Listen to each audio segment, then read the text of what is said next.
কচুৱাৰ লুটুমাৰী সংৰক্ষিত বনাঞ্চলৰ লংজাপ পদুমণিৰ 25টা পৰিয়াললৈ উচ্ছেদৰ জাননী। কচুৱাৰ লুটুমাৰী সংৰক্ষিত বনাঞ্চলৰ লংজাপ পদুমণি গাঁৱত উচ্ছেদৰ জাননী পোৱাৰ পাছত চৰকাৰী ভূমিত দীৰ্ঘদিন ধৰি বসবাস কৰা লোকসকলৰ মাজত হাহাকাৰ লাগিছে। উল্লেখ্য যে প্ৰশাসনৰ তৰফৰ পৰা কামপুৰ বন আঞ্চলিক কাৰ্যালয়ৰ অন্তৰ্গত লুটুমাৰী সংৰক্ষিত বনাঞ্চলৰ ভূমি দীৰ্ঘদিন ধৰি বেদখল কৰি বসবাস কৰি থকা পদুমণি গাঁৱৰ 25টা পৰিয়াললৈ 15 দিনৰ সময়সীমা দি উচ্ছেদৰ জাননী প্ৰেৰণ কৰিছিল। ইয়াৰ পিছতে হাহাকাৰ লাগিছে বেদখলকাৰীসকলৰ মাজত। বহুলোকে চৰকাৰৰ উচ্ছেদক সমৰ্থন কৰি ইতিমধ্যে নিজা বেদখলকৃত ভূমিত বাস কৰা লোকসকলে বাসগৃহ ভাঙি অন্য ঠাইলৈ গুচি গৈছে যদিও আন একাংশই তেওঁলোকে থাকিবলৈ অকণমান ভেটি মাটি বিচাৰি চৰকাৰলৈ অনুৰোধ কৰিছে।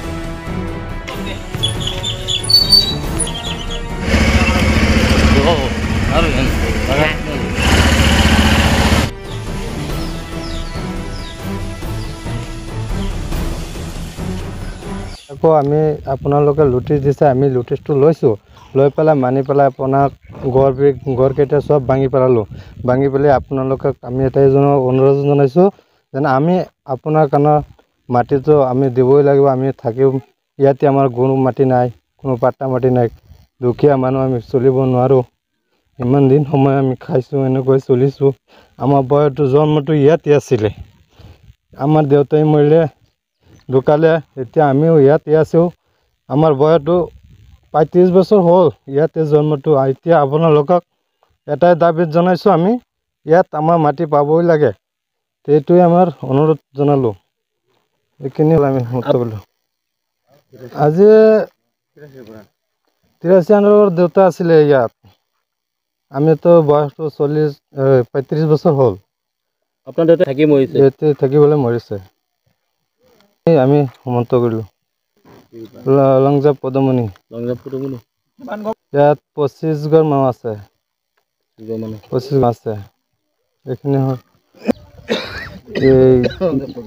লংজাপ পদুমণি আহিছোঁ। জুৰিপাৰা আছিলোঁ, জুৰিপাৰাৰ পৰা লংজাপ পদুমণি আহিছোঁ।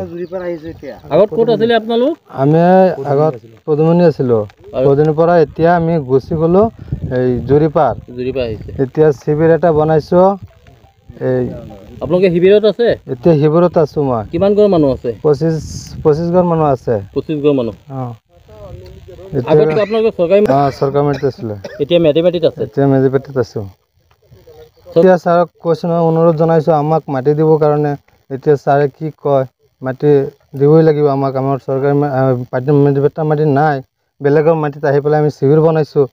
সেইটো কাৰণে আপোনাৰ ছাৰৰ ওচৰত জনাইছোঁ যেন আমাক মাটি দিবই লাগে। আবেদন ৰাখিছোঁ।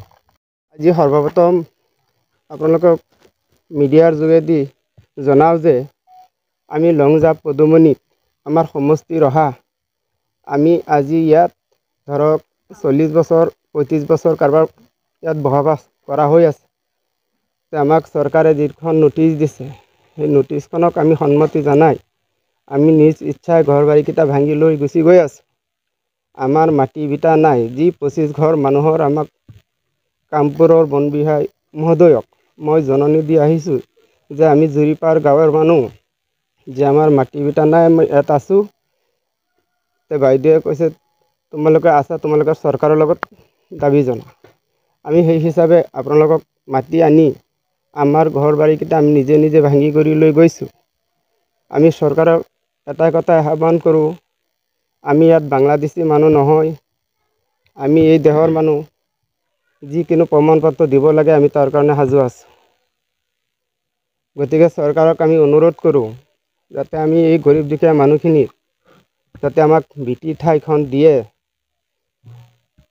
আমি এইখিনি কৈ চৰকাৰক আমি আহ্বান জনালোঁ।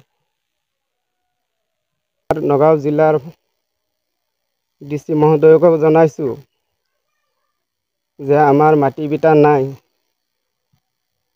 দয়া মায়া কৰি যাতে আমাক অলপ মাটি ব্যৱস্থা সংস্থাপন দিয়ে।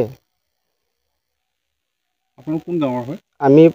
আমি মানুহকেইটা আমি জুৰিপাৰ গাঁও, আমাৰ জুৰিপাৰ আছিলে, আৰু আমি জুৰিপাৰৰ পৰা আমি ইয়াত আমাৰ ৰেভিনিউ মাটিৰ লগতেই ফৰেষ্ট চৰকাৰী মাটিটো সীমা গাঁও আমাৰ জুৰিপাৰ আছে। সমষ্টি আমাৰ ৰহাই আছে, ডিলিমিশ্যন হোৱাৰ পিছত মানে এতিয়া দুটা পাৰ্ট হৈ গ'ল।